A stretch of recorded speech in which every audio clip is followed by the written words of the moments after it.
Okay, so four-way for me can be a path that you can combine with another religions. Yes, is that true? So you are saying that for you, fourth way is a path that you can combine with other religions. That's what you said. Mhm. Like I don't know, a religion like Catholicism Yeah, like Catholics, like or whatever, Musulman, protest like something. Buddhist, like I don't know, Orthodox or like different kind of. Yeah. So you're asking me if it's okay to combine this with that, or Oh, it is possible or not? Or four-way is just like a jealous path that is demands your full, completely attention. And no. It's just that the fourth way has this understanding about religion as religion being the diluted product of a conscious teaching. So when Jesus taught his people who met him there, and Buddha taught the people who met him, he acted as a conscious influence to them, like higher influence to them directly. However, as the master leaves the planet, very soon the teaching gets diluted and it becomes like a dogma. Then other people who maybe didn't understand the teaching took on the teaching, and it becomes at some point becomes a religion. And often that religion is a very twisted version of that higher knowledge that Buddha or Jesus said, but it's a very twisted. It's like Jesus gave a map how to find the kingdom of heaven, let's say, yeah. And it was some kind of teaching that a lot of it disappeared, and then it was changed and translated and added and all of that. So now it's usually religions are diluted, almost corrupt, faded away shadow of the teaching. So to me, yeah, I mean, while having a lot of respect for religion and the role they have in society, I think like a conscious path in my book is like it's like religion is like be influence. okay, And it is, but also, you can combine it, but I don't know. I mean, yeah, sure, I don't know why Gurdjieff say that. I get confused and you are mixing things. Yeah, I don't know why Gurdjieff say that when you are in the four-way and you have good householder, you have to maintain 4 people, no, 10 people, sorry. You need to have the capacity to maintain 10 people. And Yeah, this is a good householder. And I was like, oh no, so I can't be in the four-way anymore, yes. So I don't yeah. have a good householder. It's like, no way.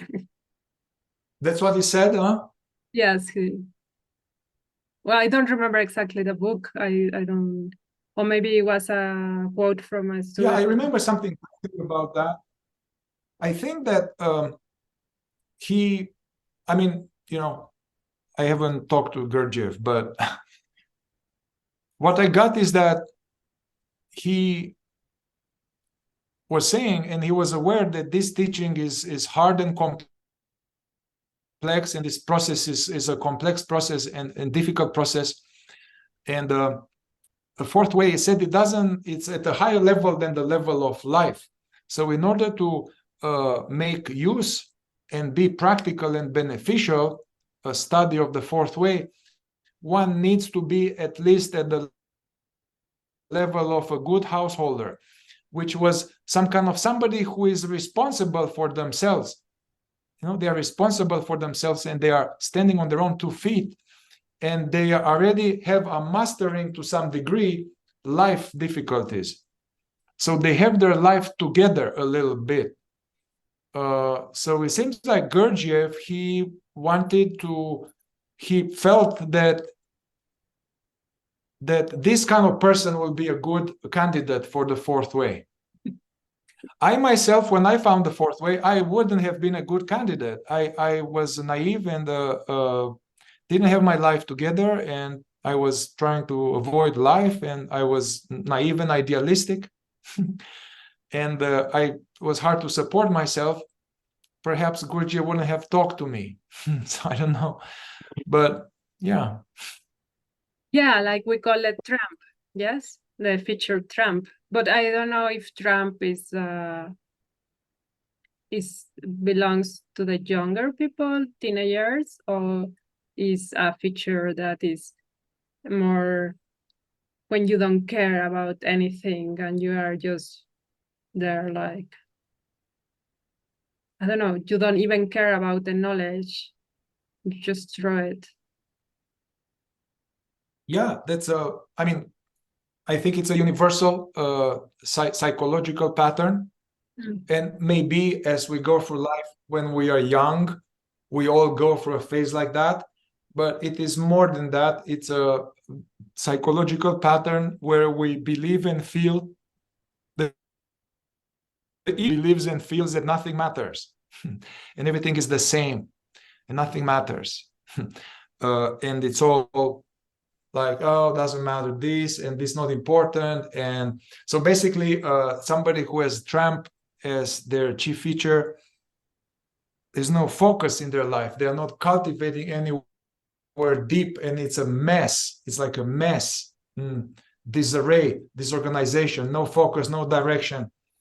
And so obviously a person like that is not going, it's not a fertile ground for the study of awakening and stuff. Of course, we can have some of this, we can have some of these tendencies, and we can work on them and diminish them through conscious, as Gurdjieff would say this often, conscious labor and intentional suffering. Yeah. So through conscious labor and intentional suffering, we can overcome some of these features. Yeah, I understand. So sometimes civilizations, like we say, like Rodney Collin say that certain part of histories have different features, yes, dominate, like, for example, in the hippie era, the hippie time was like more dominated by the Trump, yes. And we have other eras that are dominated by vanity, and others that was dominated by lunatic and like this. But this is because they are influenced by planets also that influence that features, and we don't have control over them at the end. It's like this or something. I mean, there is this Rodney Collin was looking at the system, looking at the history of civilization, and how culture and all of these human phenomena, they are influenced by planetary cycles. And yeah, there's some truth in that. I'm really been, even when I was really young about this, I tried to keep it practical for myself. And how I'm going to apply this. Yeah, exactly. Now. Exactly, because how I'm going to apply. I'm going to drive now, go to town and talk to friends. That's what I'm interested in. Otherwise, this fourth way is like just some masturbation that is not satisfactory, actually. You say masturbation, intellectual can be, right, yeah. Just wanted to go there for elimination or something. You don't yeah, it's like from the past, and you just is in the jacks because it's not producing any new concepts. It's just talking and, thinking and sleep. Okay. So that is a way we lost our energy for self-remembering, but also, I mean, you can say, I am remembering myself in this moment because I'm not lost in my energy. I'm not losing my energy because I've been emotional center, because I've been connected with my essence, and I'm not being a reptilian fucking shit. Yes? Because if I've been a reptilian, instinctive bad guy, I will be totally silenced, sucking the energy of another person. Is that true or not? Yeah, Well, no, what you said before, that you don't like the instinctive center and all of that, and who is that you? Who is that you that doesn't like your instinctive center? I don't know. I feel like Is that you? it's yeah, it's part of me, of course. It's primitive. I mean, it's like what I want my single center. No. I mean, the one you are saying that I don't like the instinctive center. This I, who say this I? Well, Who is this part of you that doesn't like the instinctive center? I didn't catch it. I didn't know. I don't know who is saying that. I don't know who is saying that. I would like to know, but I don't know who say that. So that's what I recommend, more to look into that rather than the history of civilization and religions and what happened with the planets. Also, this making the instinctive center as if it's bad guy, that is a dangerous distortion of the fourth way. The instinctive center is being the bad guy. The instinctive center is a it's a it keeps it without the instinctive center working so amazingly wonderful, we wouldn't be talking here now, so the instinctive center, it does these trillions of chemical processes to manufacture cells and govern all the activity of the body, and this digestion, circulation, nervous system, liver, enzymes, brain. It's governing hearing, sensing, digesting. Right now, cells are dying and being born. This is all like a divine thing. Instinct center is a divine thing. You can't say, oh, I don't like my instinctive center. Without the instinctive center, you have no enjoyment of your life in this planet, Also, as you know, the other centers, the intellect, the emotional, the moving center, they come as blank slates, like nothing. We need to learn everything. Okay. Yeah. They come like blank, no program. It's just empty. The intellect, the emotional, and however, the instinctive center is the only center that comes fully formed, that knows what to do. We don't need to learn how to breathe. We don't need to learn how to digest. We don't need to learn how to hear. We don't need to learn how to watch out for ourselves. So if our instinctive center worked so weak as our intellect, our intellectual center, we would have died long time ago as a species. So basically, our instinctive center is the body, we can call it, or because the other centers are also in the body. Part of the body, yeah. It is in the fourth way with the allegory of the carriage. Remember? Yeah. So there's a carriage. There's a carriage and the wheels, and then there's the horse, and then there's the driver, and there's the passenger. Yeah. So the body the body would be like the moving instinctive sex center. Mm-hmm. So what we call the body in a spirituality, the body, it refers to the activity of the moving center, instinctive center, sex center. And what we call the mind in spirituality is the intellectual and emotional center. So, and then we call it also is the higher parts and the steward and all these kind of things are like the steward is inside our body. The what? The steward The steward? is inside our body. The consciousness is not inside of our body, or yes, and then is the higher parts that are outside, yes, but coming through the intellectual or something. Let's slow it down. Okay. Let's slow it down a little bit, because the steward is not a something, is a stage of development. Okay.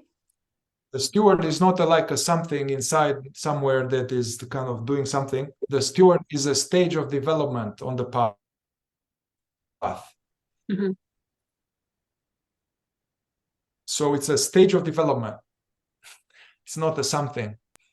And it is connected to the development of becoming what is called a man or a woman number 4. And this is a stage on awakening of consciousness, which is a product of conscious work. Like man number 4 is a product of conscious work, where that person, woman or man, the priority, the main focus on the life is about consciousness and awakening. And then they already have a certain kind of ability to observe the eyes and not get identified, and to remember oneself to some degree often, and has some ability to put some order in the chaos. And one is focused on inner development more than anything else. So that will be a stage, man number 4, and that said has the steward. So some aspect of the mind is like the practitioner, so to say, the spiritual worker, yeah. So that's what that is. Yeah, for me that sword is like, yeah, a little bit like you say, is when you have one, like the real eye, the eye of the student that is just focused in the work. Yeah. It's more developed, yes. It's like that eye is coming more times in your day. Yes, it's like prompt more times because your steward is here. It's like someone that helps you, yeah, to focus, like you say, in the work. Yes or not? It's not like this. Yeah, like yeah, yes. It's to the part in us that is interested in the work, is in charge, and is more important than any other parts, and chooses conscious work, chooses over everything. over everything. Yes. Yeah, it's much more frequency and duration. There's much more frequency and duration of observing ourselves, and is less identification. There's control over a lot of negative emotions, and so yeah, that's a phase. And it's a kind of connected with consciousness, yes, because when I remember Pinocchio, yeah, that have this like a conscious, like the cricket always was telling him the right choices for his life, for his work, yes, but a kind of, so the steward is connected with this conscious, or is I mean, is that where I have this confusion? It's like Or because, so then the steward is the same that the consciousness? No, it's not the same, yes? Because it's a kind of... Okay, well, going to Pinocchio with, I think, the cricket. Was it Geppetto or no? It wasn't Geppetto. No, the Geppetto, cricket. no. Anyway, the cricket. Anyway, the cricket, I would say that is conscience. Conscience. Yeah, conscience. Which in English is different than consciousness. Conscience is different than consciousness.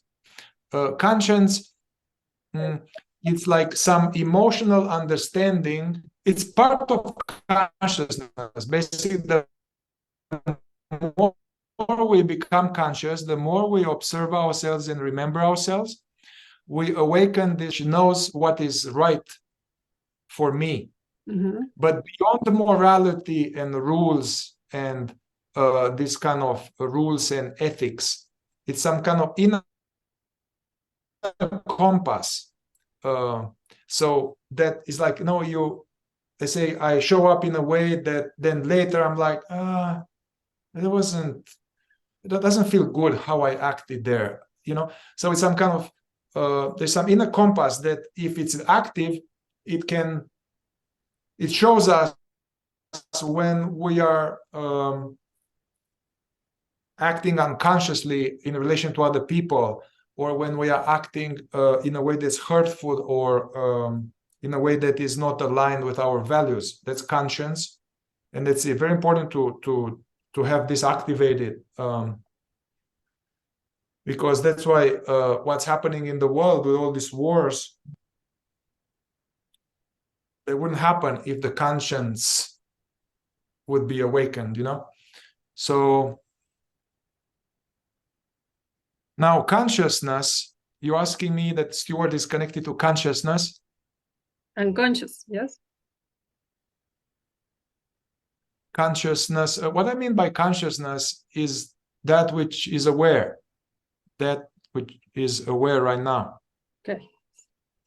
I mean, I don't know if it is behind you, but I don't know. It is that. I haven't been able to see where it is located myself, but there is something that is aware, is perceiving. So Steward is a part of our ego that is actually very much interested in consciousness and the truth, and is preparing the way for the consciousness to be there more. So it's almost like the steward is an ambassador. Okay.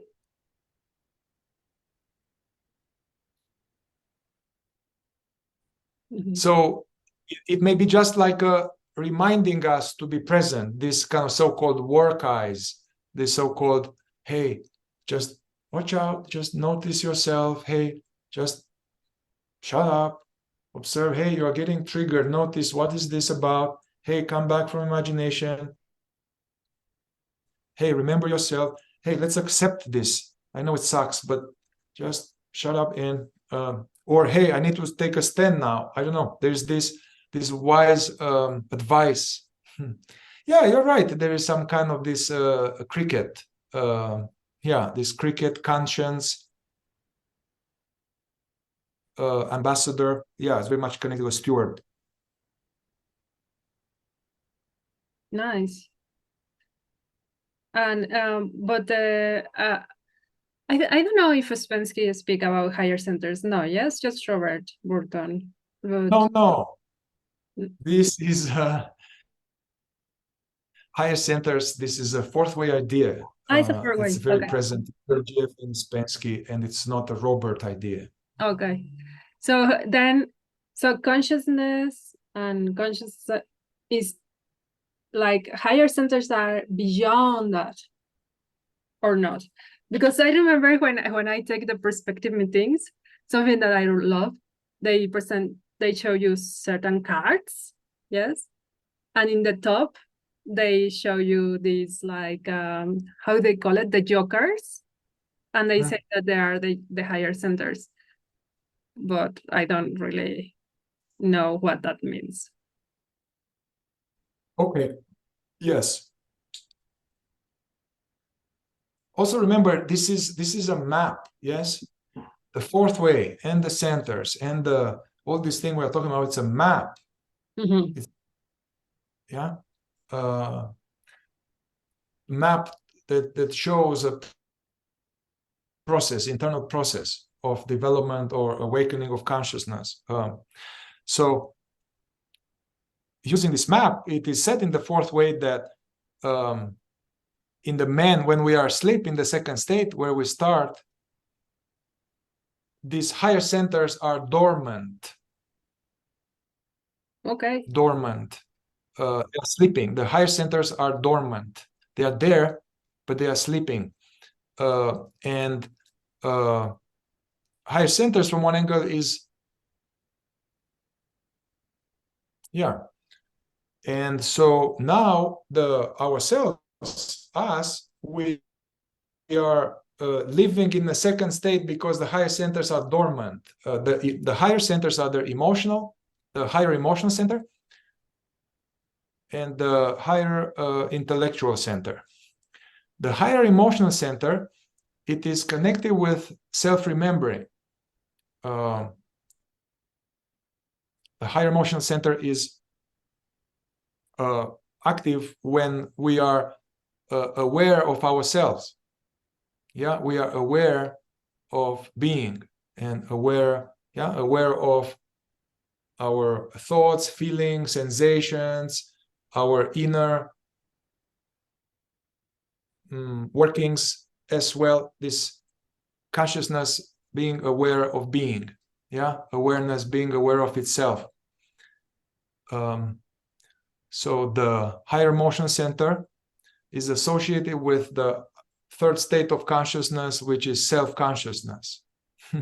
That is so funny because I always go ahead. Sorry, no, that I always think that higher centers was related like a kind of with angels and God, like outside of myself, and I can hear voices and things that like higher centers are like so light and beautiful, and music, and I mean, but I never thought that will be kind of related with observing my body and my things and who I am. I always was thinking that was more related with something external. Yeah, well, I'm glad we had this talk then. So Of you course. don't do another 10 years in this misunderstanding. Yeah, sure.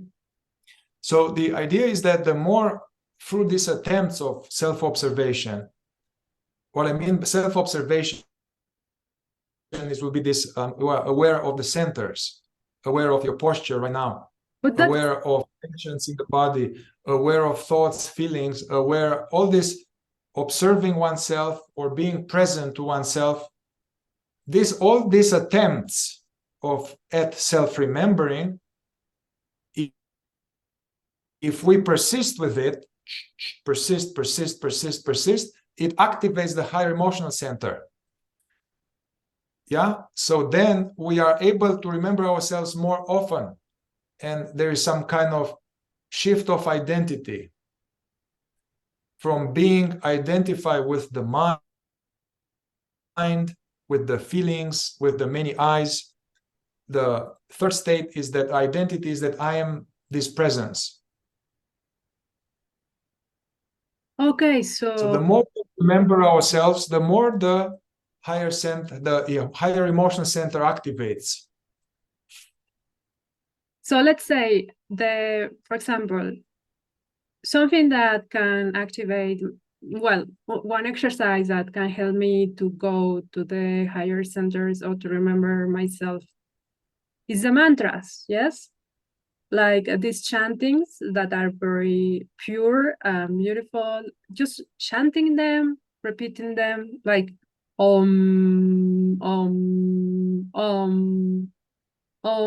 like chanting them can activate these higher centers, or How do you, I mean, okay, first of all,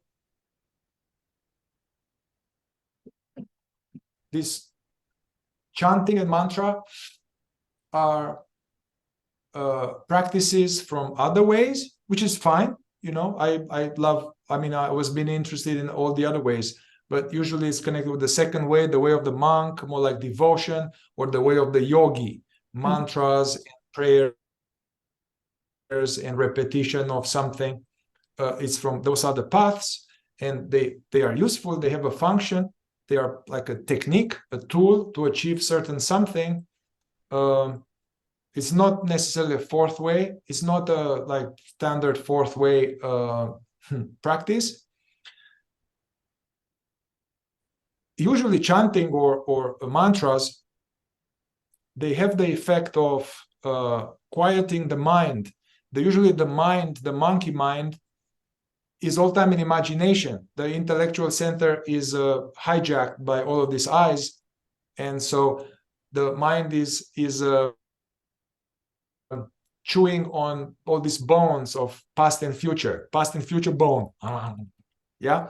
So a mantra is like, take the bone of past and future, tripping, imagining, negative imagination, and then chew on this om, om, om mani padme hum, Lord Jesus Christ, Son of God, have mercy on me, whatever, all these many mantras and all that are your focus, the attention. So instead of attention being lost and we are in imagination, the attention is on the mantra. Yeah. So now you have that is higher. This is kings of centers. These are the intellectual parts of centers. So there's attention in the present, and it's not in imagination. Yeah. And so this one also quiets the monkey mind, focusing on a mantra. Then the nervous system gets calmer. You're calmer. It's good, more peaceful, more calm. And then also it may evoke some emotional states. I don't know if you actually have an affinity with a saint or with a goddess or whatever, you know, you have an emotional connection. It can evoke the certain emotional feeling, like a religious feeling, mystical feeling. Yeah. So that is what's happening usually with mantras. I'm not sure that in itself doesn't necessarily mean self-consciousness. Could be that you have a quieter mind, more calm body, and you have some higher, you have some religious or mystical emotion. But are you aware of being the consciousness that you are? Oh my God. Oh yeah. Okay. Are you aware? So, why do you want to be aware? Is what most people want to tell you. Why do you want to be aware? But I think it is already very late. No? Oh my God. Well, now I think you found some groove. We are finding some groove that you and me, that I think now is getting somewhere that is more useful, at least for you. So we can continue this groove another time. Yes. Thank you very much. Yeah, it's like if we are confused, talking about this or confusing other people, it doesn't help. Totally. Thank you. So thank you very much for your patience. And well, today I have certain ideas, and this come. Sometimes we plan certain things and come certain other things. So it's nice to let go the power. Yeah. Our plans. The control, let go, controlling the process. Control the things. So thank you, Mihai. That was good experiment, and I our friends like it. And if you would like to join more deep the four-way, will be in English, but you can join on Zoom from Mexico or in presence with Mihai in California. He's going to have some workshops there. Yes? Okay. Yes. Right. Bye-bye. Thank you.